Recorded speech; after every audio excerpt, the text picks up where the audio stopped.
Lieutenant Commander Maya Torres walked through the thermal chamber for the third time that hour, counting heads and coming up short every single time. 3 dragons were missing from their nests, and the elf woman felt her chest tighten with worry. These were not full-grown beasts that could defend themselves. These were cubs barely 3 months old with scales still soft enough to scratch with a fingernail. The station security feeds showed nothing useful. The dragons had simply vanished from their heated sleeping platforms sometime after the night cycle began. Maya checked every vent, every maintenance corridor, every warm corner where a scared baby predator might hide. She found nothing but empty spaces and the faint scent trails that led nowhere. Her bonded dragons were supposed to stay in the thermal nests until they reached at least 6 months of age. The heat regulation systems kept them comfortable, while their internal temperature control developed. Without that warmth, the cubs could become sluggish and vulnerable. Maya had raised dragons before, but never on a space station shared with dozens of other species. The complexity of the situation made her normally steady hands shake as she rechecked the same corridors again. The midnight blue drake named Storm was the boldest of the 3. He had hatched first and immediately tried to climb out of his shell before his wings even dried. Maya was not surprised he had led this escape attempt. What worried her was that he had convinced the other 2 cubs to follow him. Ember, the crimson-scaled female, usually stayed close to the heat sources. Copper, the smallest with his patchwork of gold and bronze scales, rarely moved from his favorite corner of the nest. Maya contacted station security and explained the situation.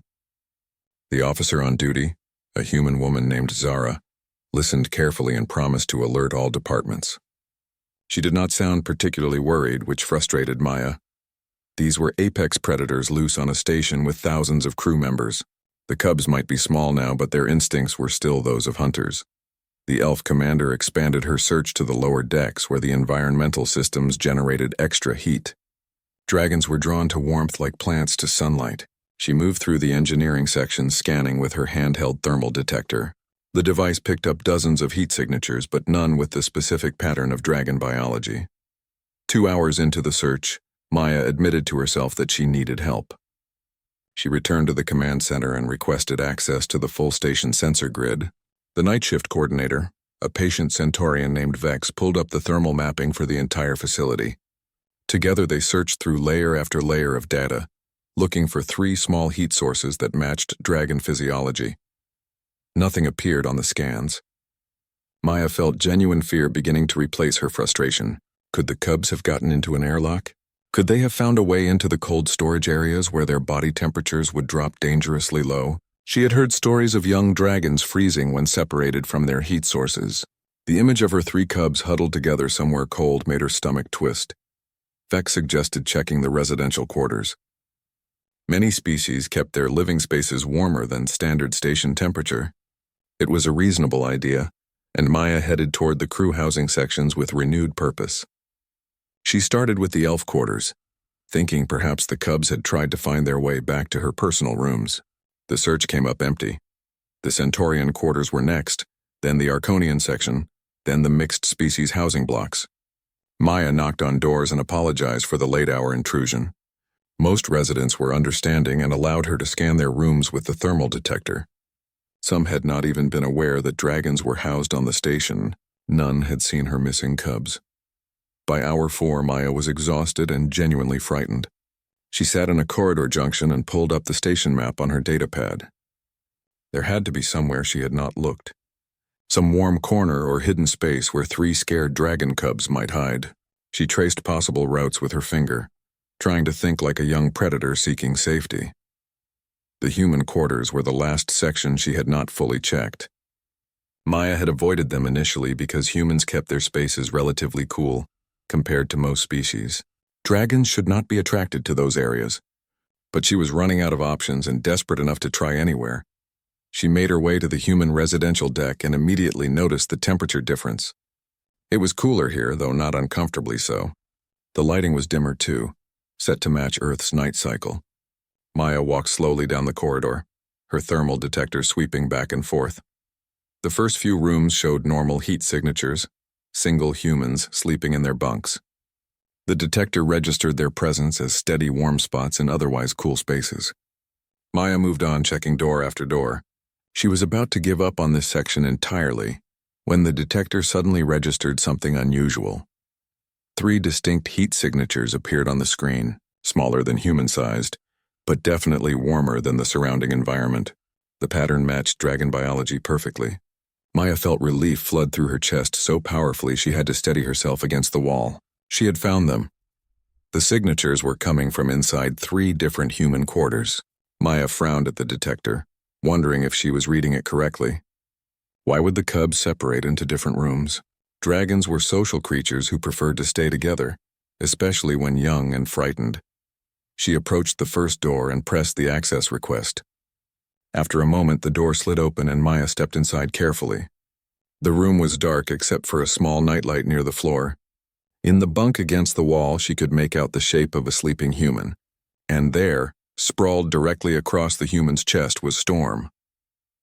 The midnight blue drake was sound asleep, his scales rising and falling with the rhythm of the human's breathing. His tail was wrapped loosely around the person's arm and small puffs of steam came from his nostrils. He looked more relaxed than Maya had ever seen him, even in the thermal nest specifically designed for dragon comfort. Maya stood frozen in the doorway, her mind struggling to process what she was seeing. This should not be possible. Dragons did not curl up with strangers. They certainly did not use unfamiliar beings as sleeping platforms. Yet here was Storm, one of her most cautious cubs, treating this human like a trusted nestmate. The human stirred slightly, and Storm's eyes opened to golden slits. He looked at Maya, made a small chirping sound that clearly meant he was comfortable and did not want to be disturbed, then closed his eyes again. The drake's complete lack of concern was almost insulting.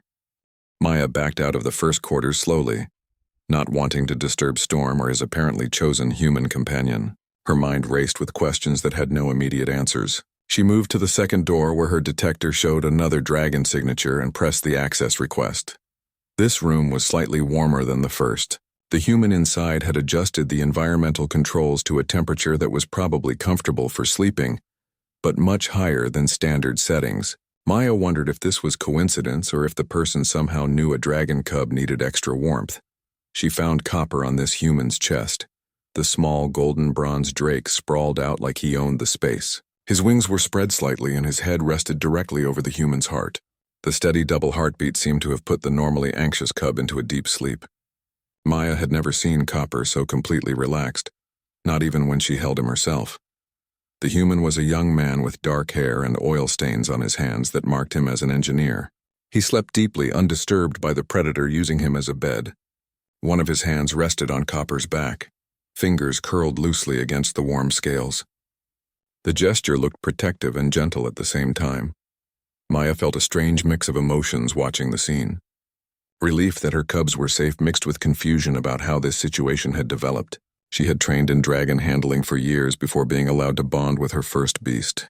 The idea that these humans had somehow become acceptable resting places for predator cubs in a few hours seemed to break every rule she understood. The third quarters held Ember, and this discovery surprised Maya most of all. The crimson-scaled female was the shyest of the 3 cubs. She avoided new people and situations, preferring to stay in familiar territory. Yet here she was, stretched from stomach to shoulder across a sleeping human woman, her tail wrapped around the person's waist like a safety belt.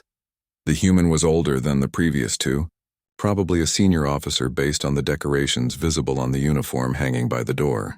Her breathing was slow and even, the kind of deep sleep that suggested complete comfort and safety. Ember's presence had not disturbed her rest at all. Maya stood in the doorway for a long moment, simply observing. The scene before her contradicted everything her people had learned about dragons over thousands of years. These creatures bonded slowly and carefully. They did not trust easily and never with strangers. Yet all 3 of her cubs had apparently decided that random humans made excellent sleeping companions. A voice behind her made Maya jump. She turned to find a human woman in command insignia standing in the corridor. The woman smiled and introduced herself as Commander Patricia Hayes. She had been reviewing the security alerts about missing dragons and came to see if she could help with the search. Maya explained what she had found, gesturing toward the quarters where Ember still slept peacefully. Patricia looked inside, nodded slowly, and then invited Maya to her office to discuss the situation. The elf commander agreed, though she was reluctant to leave her cubs even if they seemed perfectly content where they were. Patricia's office was neat and organized with personal items that showed she had been stationed here for years. She offered Maya something to drink and then settled into her chair, with the kind of easy confidence that came from experience. She asked Maya to explain dragon bonding practices and listened carefully to the details. Maya described how her people approached dragons with caution and respect.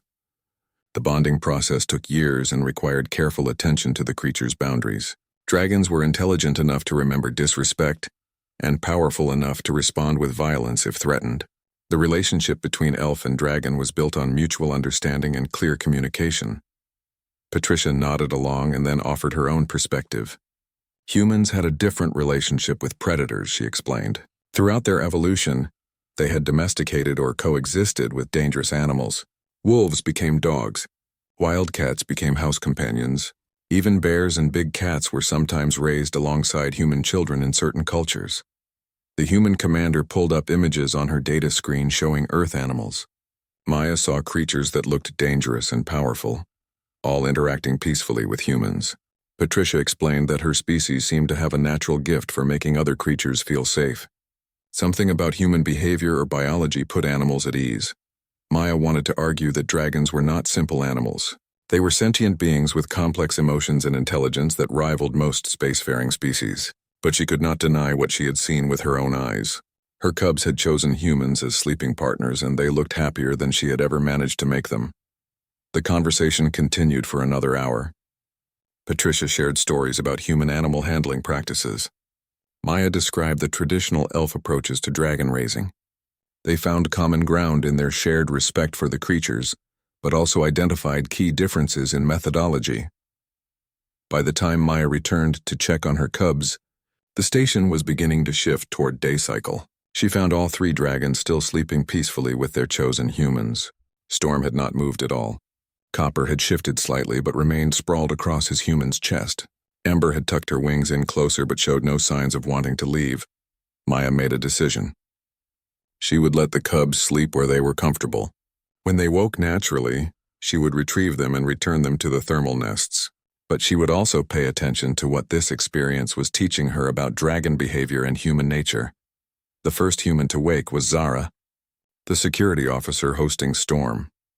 She opened her eyes slowly and smiled when she saw the midnight blue drake on her chest. She reached up carefully and scratched behind his frilled ears.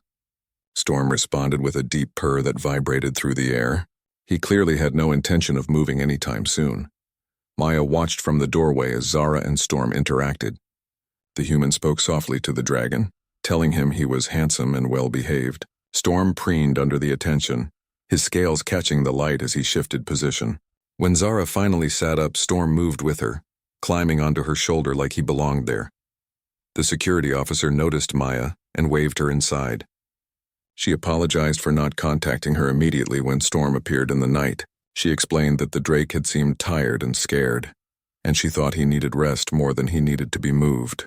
Zara had simply accepted his presence and gone back to sleep. Maya found herself thanking the human instead of lecturing her about proper dragon handling protocols. Storm looked healthier and happier than he had in days.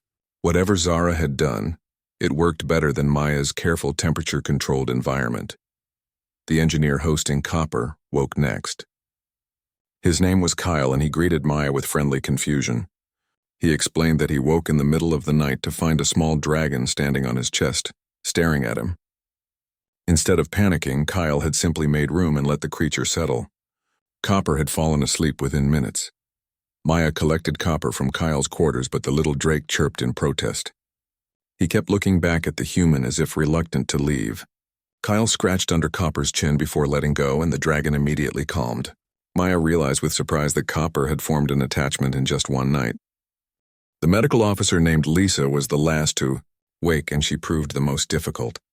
When it came time to retrieve Ember, the crimson-scaled drake had wrapped herself so completely around Lisa's torso that Maya had to carefully unwrap each section of tail. Ember protested with small chirps and tried to reattach herself multiple times. Lisa laughed softly and helped with the process, speaking to Ember in low, gentle tones. She told the dragon she was beautiful and brave. She promised they could spend time together again if Ember wanted. The drake seemed to actually understand because she settled into Maya's arms while keeping her golden eyes locked on Lisa's face. Maya carried Ember back toward the thermal chamber while Storm rode on Zara's shoulder and Kyle walked alongside, them with Copper cradled in his arms. The strange procession drew attention from other crew members starting their day shifts. Several species stopped to stare at the sight of dragons being escorted by humans who showed no fear at all. When they reached the dragon quarters, Maya faced a new problem. All 3 cubs refused to return to their nests. Storm dug his claws into Zara's uniform and hissed when Maya tried to take him. Copper buried his face against Kyle's chest and made distressed sounds. Ember went completely limp in protest, forcing Maya to support her full weight. The thermal nests that had seemed perfectly adequate yesterday now appeared to frustrate the young dragons. They had experienced something better and they knew it. Maya felt her carefully structured raising plan crumbling around her. She had followed traditional elf protocols exactly, and yet her cubs were rejecting everything she had provided. Zara suggested a compromise. What if the dragons spent their sleep cycles with willing human hosts, but returned to Maya for feeding and training during active hours? The security officer pointed out that the cubs needed socialization anyway. Exposing them to different species and situations would make them better bonded. Partners in the long run, Kyle agreed with the plan and added that he would gladly adjust his quarters' temperature settings to accommodate Copper. He worked night shifts in engineering anyway, so having a sleeping dragon companion would not interfere with his schedule. If anything, he thought it might help him sleep better knowing he was helping raise such magnificent creatures. Lisa arrived at the thermal chamber a few minutes later, slightly breathless from rushing through the corridors. She had heard about the dragons' refusal to return to their nests and wanted to volunteer as a host for Ember. The medical officer explained that she had grown up on a farming colony where animals were part of daily life. She understood the responsibility involved in caring for a young predator. Maya felt overwhelmed by the humans' enthusiasm and generosity. In her culture, dragon raising was a serious duty carried out with formal protocols and strict guidelines. These humans were treating it like an opportunity for friendship and companionship. The difference in approach was so vast that Maya struggled to reconcile the two perspectives. She agreed to a trial period. The cubs would spend sleep cycles with their chosen humans, but return to Maya for all other activities. She would monitor their health and behavior closely. If any problems developed, they would return to the traditional raising methods immediately. The humans accepted these terms without argument. Over the following days, Maya watched her cubs thrive in ways she had not anticipated. Storm became bolder and more confident after his nights with Zara. The security officer took him on rounds of the station, exposing him to different environments and beings. Storm learned to navigate crowds in strange situations because Zara remained calm and confident in every circumstance. Copper's anxiety decreased dramatically with Kyle's steady presence. The engineer spoke to him constantly while working, explaining what he was doing and why. Copper began to understand human technology through these one-sided conversations. He learned that flashing lights meant different things than solid ones. He discovered that certain sounds indicated problems while others meant everything was functioning correctly. Ember transformed most dramatically under Lisa's care. The shy female who had hidden from everything new started accompanying the medical officer on her rounds. Lisa introduced her to patients of different species, always making sure Ember felt safe and supported. The young dragon learned that most beings were not threats. She discovered that her presence could actually comfort sick or injured crew members. Maya continued her own duties as the cubs' primary caretaker. She fed them their carefully calculated meals and worked with them on basic commands and bonding exercises. But she could not deny that the humans were providing something she could not replicate.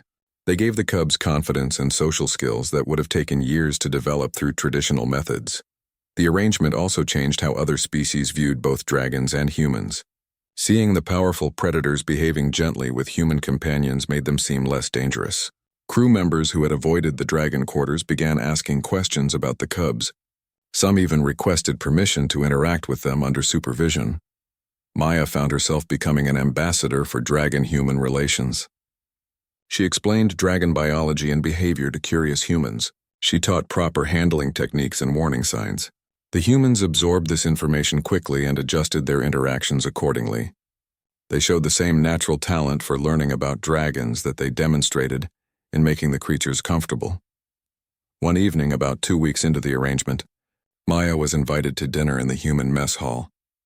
Patricia Hayes had organized a gathering specifically to discuss the Dragon program and its unexpected success. Maya arrived to find not just the 3 humans hosting her cubs, but a dozen others who had expressed interest in working with dragons. The dinner conversation ranged across many topics. Humans asked detailed questions about dragon growth stages and development needs.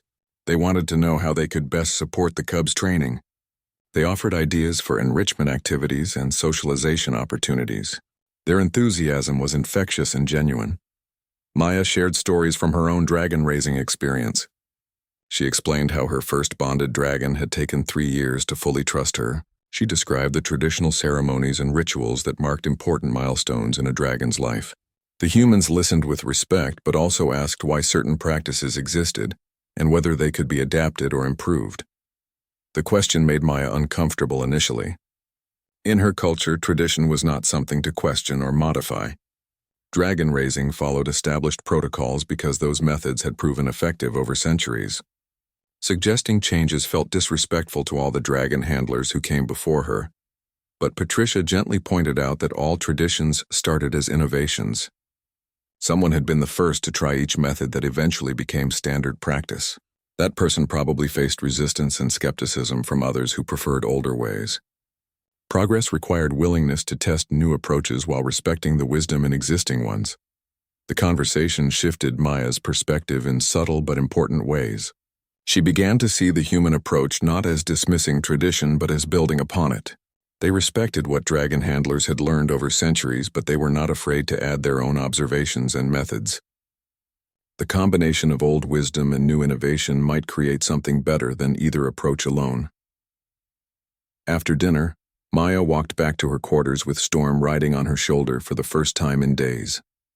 The drake had always preferred Zara's shoulder to hers, which had stung more than Maya wanted to admit. But tonight Storm chose her and settled against her neck with contented rumbling sounds. She realized that Storm was not rejecting her by bonding with Zara. He was expanding his circle of trusted beings. In traditional dragon raising, a young dragon bonded primarily with one handler. But Storm was learning he could trust multiple individuals without diminishing his connection to any of them.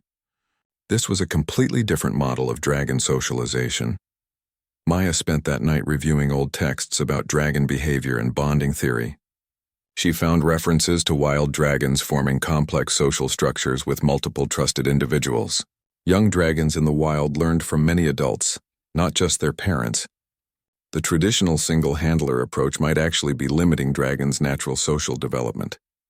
The revelation excited and troubled her in equal measure. If the humans were accidentally recreating something closer to wild dragon social structures, they might be giving the cubs a healthier development environment. But this would mean admitting that traditional elf methods were incomplete or even flawed. That admission would challenge centuries of established practice. Maya decided to document everything that was happening with her cubs and their human companions. She started keeping detailed notes about behavior changes, health metrics, and social development. The data would either support or disprove her growing theory about multi-handler dragon raising. Either way, she wanted a complete record. Storm's confidence growth was the easiest to measure. The drake who had once hesitated before entering new spaces now explored eagerly. Zara's influence was obvious in how Storm approached unfamiliar situations. He watched how the security officer assessed environments and mimicked her calm evaluation before proceeding. The cub was learning risk assessment through observation rather than just instinct. Copper's technical understanding surprised Maya most. The little drake had developed an almost intuitive sense for machinery and systems. Kyle's constant explanations during work had given Copper context that most dragons never received. When warning lights flashed in the thermal chamber, Copper responded appropriately before Maya even noticed the alert. He had learned to read technology like a language. Ember's transformation from shy to social was perhaps the most dramatic change. Lisa's patient introduction to different species and situations had taught the Crimson Drake that the universe was mostly safe and often friendly. Ember no longer hid when strangers approached. She had learned to read body language and vocal tones to assess whether beings were threats or potential friends. The cubs were developing differently than any dragons Maya had raised before. Traditional methods produced competent bonded partners, but these three were becoming something more. They were growing into dragons who could interact confidently with multiple species, understand complex environments, and adapt to changing situations. The multi-handler approach was creating more well-rounded individuals. Maya presented her findings to Commander Hayes after a month of careful observation. She brought documentation showing improved health markers, accelerated social development, and enhanced cognitive function in all three cubs. The data was convincing, but Maya still felt uncertain about what it meant for traditional dragon raising. Practices. Patricia reviewed the information thoroughly and then asked a simple question that cut to the heart of Maya's uncertainty. Did Maya believe the traditional methods were wrong, or did she believe the human addition was making them better? The distinction mattered because it determined whether this was revolution or evolution. Maya considered the question carefully. Her training and culture valued tradition highly. Suggesting that centuries of dragon handlers had been doing things wrong felt presumptuous and disrespectful. But suggesting that humans had found a way to enhance existing methods by adding new elements felt more acceptable. It acknowledged the value of traditional wisdom while recognizing room for improvement. She told Patricia that she believed the human approach was an evolution. The traditional elf methods provided crucial foundation in feeding, healthcare, and basic bonding. The human addition of multiple trusted companions and diverse socialization built upon that foundation to create more confident and capable dragons. Both elements were necessary for optimal development. Patricia seemed pleased with this assessment. She suggested that Maya document the combined methodology and present it at the next Galactic Station Commanders Conference.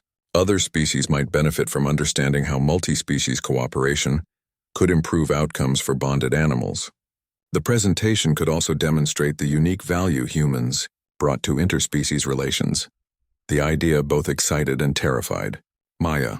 Presenting at the conference meant exposing her methods to scrutiny from traditionalists, who might view any deviation from standard protocols as dangerous or disrespectful, but it also meant potentially helping other dragons and handlers develop better relationships. The benefit seemed worth the risk. Over the next several weeks, Maya worked on her presentation while continuing to observe her cub's development. She included video documentation showing the dragons' interactions with their human companions. She compiled health data demonstrating improved physical development.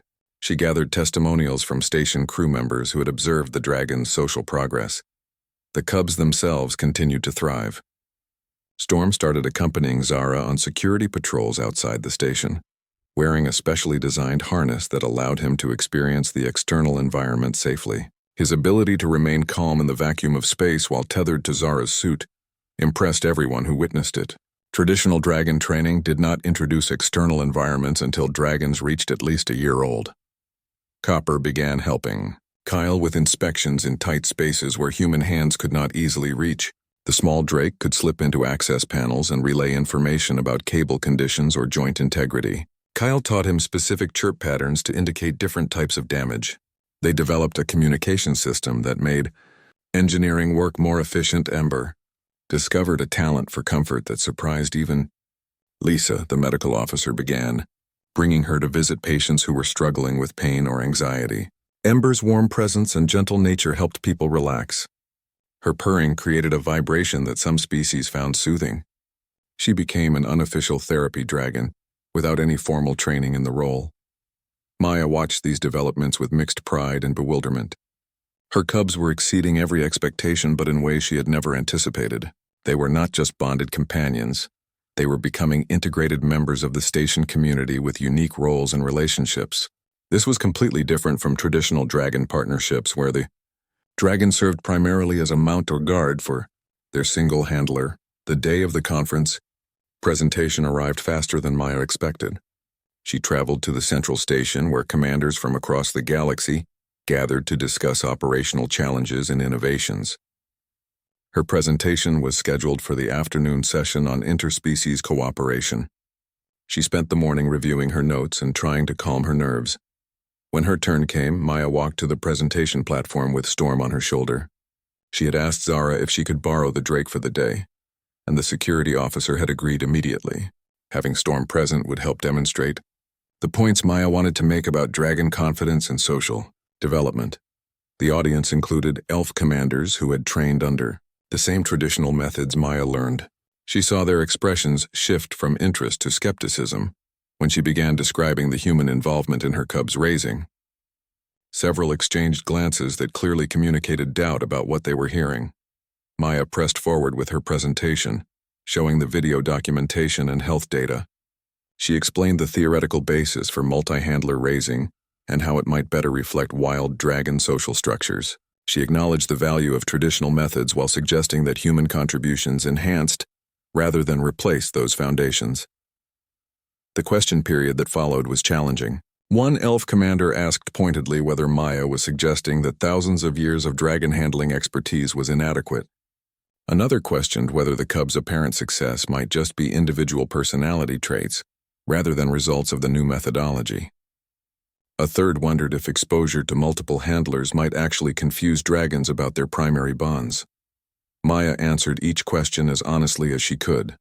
She emphasized that she was not criticizing traditional methods but rather exploring how they might be enhanced. She pointed out that her sample size was small and more research was needed.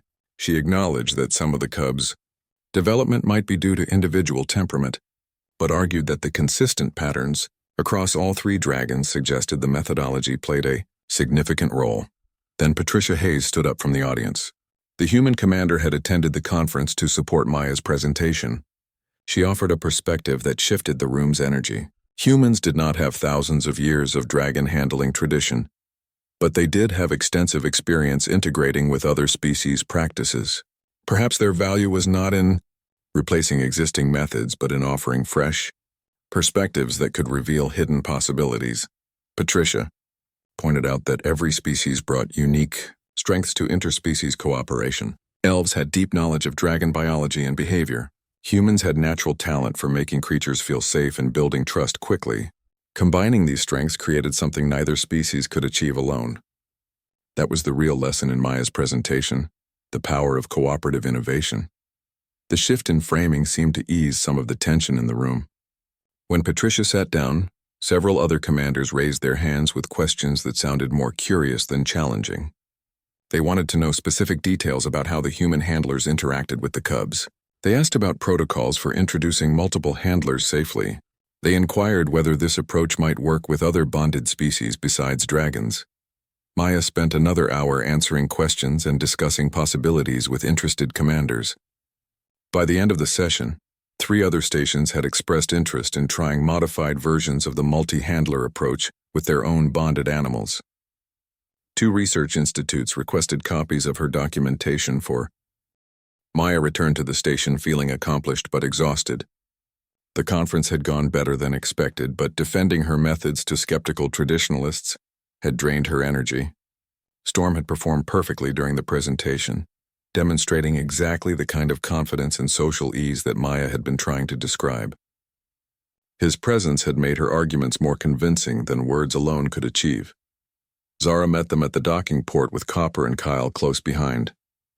The security officer wanted to hear every detail about the presentation. Kyle was curious whether other stations might start similar programs. Both humans seemed genuinely invested in the success of what they had accidentally started by simply being welcoming to scared dragon cubs one night. Over dinner that evening, Maya told them about the positive responses she had received after the formal presentation ended. Several commanders had approached her privately to discuss implementing trial programs on their stations. A xenobiology research team wanted to conduct formal studies comparing traditional and multi-handler raising methods. 2 universities had requested permission to include her work in their interspecies cooperation curriculum. Lisa arrived late to the dinner, apologizing for her delay. She had been dealing with a medical emergency that required her full attention. Ember rode on her shoulder, the crimson drake looking tired but content. Lisa explained that Ember had stayed with the patient throughout the crisis, providing comfort while the medical team worked. The patient specifically requested that Ember remain nearby, saying her presence helped manage the pain. The story illustrated something Maya had been thinking about since the conference. The cubs were not just developing better social skills, they were finding individual purposes that matched their unique personalities and the influences of their human companions. Storm was becoming a confident explorer and guardian like Zara. Copper was developing into a technical assistant like Kyle. Ember was discovering her gift for healing and comfort like Lisa. Traditional dragon raising produced competent generalists who could fulfill various roles as needed. The multi-handler approach seemed to be creating specialists who excelled in specific areas based on their interests and the expertise of their companions. Maya was not sure which approach was objectively better, but she recognized that both had value depending on what outcomes were desired. The conversation turned to practical matters of continuing the program. Zara suggested formalizing the arrangement with official protocols and documentation. Kyle wanted to design better equipment to help Copper access tight spaces safely during engineering work. Lisa asked whether other medical staff might benefit from training in animal-assisted therapy using dragons. Maya appreciated their enthusiasm, but also felt responsible for ensuring the program remained focused on what was best for the dragons themselves. She reminded them that Storm, Copper, and Ember were still very young with years of development ahead. Their current roles and relationships would need to evolve as they matured. The humans needed to be prepared for changes in the dragons' needs and behaviors. Patricia joined them toward the end of the meal with news that 3 other stations had officially requested consultations about starting similar programs. The Galactic Council was also discussing whether to fund formal research into multi-species animal raising methodologies. Maya's presentation had generated more interest than anyone anticipated. The success brought new pressures. Maya would need to develop training materials for other handlers interested in the multi-handler approach. She would need to establish safety protocols and best practices based on her experiences. She would need to stay involved with the research studies to ensure accurate representation of the methodology. Her simple attempt to find missing dragon cubs had evolved into something much larger. The next several months were busy with these new responsibilities. Maya worked with Patricia to create detailed documentation of their protocols. She consulted with other stations starting trial programs and provided guidance based on her experiences. She collaborated with researchers studying the developmental differences between traditionally raised and multi-handler raised dragons. Through it all, Storm, Copper, and Ember continued to grow and thrive. Storm reached 6 months old and began formal flight training with Zara supervising. His confidence in the air matched his confidence in social situations. He learned aerial maneuvers quickly and showed natural talent for formation, flying when other dragons joined the sessions. Copper's technical skills advanced to the point where Kyle trusted him to identify specific types of equipment malfunctions. The Drake had memorized the normal sounds and vibrations of dozens of different systems. He could detect subtle changes that indicated developing problems before diagnostic equipment registered issues. His contributions were making station maintenance more efficient and preventing failures. Ember became so effective at patient comfort that Lisa formally trained her in medical assistance protocols. The Crimson Drake learned to remain calm during procedures, to recognize signs of patient distress, and to adjust her behavior based on what each individual needed. She earned official recognition as the station's first therapy dragon. As the cubs approached their first year, Maya reflected on how different their development had been from any dragons she had raised before. They were confident, socially capable, and individually specialized in ways that traditional methods rarely produced. They had strong bonds with multiple individuals rather than depending solely on a single handler. They were integrated into the station community as valued members rather than just as one person's companions. But Maya also recognized that this success depended heavily on the specific humans who had become the cubs' companions. Zara, Kyle, and Lisa brought unique combinations of patience, understanding, and natural empathy that made the arrangement work. Not every human would be equally successful as a dragon companion. Not every dragon would respond well to multiple handlers. The methodology required careful matching of personalities and purposes. She included these observations in her final report to the Galactic Council. The multi-handler approach showed tremendous promise, but it was not a universal solution that would work in every situation. Success required thoughtful implementation, ongoing monitoring, and willingness to adjust based on individual needs. The goal was not to replace traditional methods entirely, but to offer an additional option that might work better in certain circumstances. The council accepted her report and approved funding for continued research and pilot programs. They also offered Maya a position as an advisor for interspecies animal raising programs across the Galactic Station network. She would help other handlers implement multi-handler methods, train new participants, and ensure consistent standards of care. Maya accepted the position knowing it would change her career trajectory significantly. She would still work with dragons, but in a teaching and advisory capacity, rather than as a primary handler. Storm Copper and Ember would remain bonded to her, but they would also maintain their relationships with Zara, Kyle, and Lisa. The arrangement felt right even though it differed from anything in traditional dragon handling practice. On the 1-year anniversary of the night the cubs went missing, Maya organized a small celebration. She invited everyone who had been involved in the dragon's raising to share a meal and reflect on the journey. Storm, Copper, and Ember attended as guests of honor, each dragon displaying the confident and unique personality they had developed. Zara gave a short speech about how Storm had taught her to see courage as something that could be shared rather than just demonstrated. Kyle talked about how Copper had shown him that communication did not require words when understanding was present. Lisa described how Ember had reminded her that healing involved comfort and presence as much as medical intervention. Maya listened to these reflections and realized that the humans had gained as much from the experience as the dragons. The relationship had been reciprocal from the beginning. The cubs received confidence, socialization, and specialized development. The humans received companionship, purpose, and new perspectives on interspecies connection. Everyone involved had grown through the process. As the celebration wound down, Maya found herself standing with Patricia watching the dragons interact with various crew members who had come to offer congratulations. Storm was demonstrating flight tricks for an admiring group. Copper was showing off his ability to identify system sounds correctly. Ember was accepting gentle pats from a line of people who credited her with helping them through difficult medical experiences. Patricia remarked that the dragons had become celebrities on the station. Everyone knew their names and stories. The crew took pride in the program's success and their station's role in developing new methodologies. What had started as 3 scared cubs looking for warmth had evolved into something that brought the entire community together. Maya agreed, but added that the real accomplishment was not fame or recognition. It was proving that different species could work together to create outcomes better than any could achieve alone. The dragons thrived because elves provided traditional expertise and humans provided innovative companionship. The combination of old wisdom and new approaches had produced something truly special.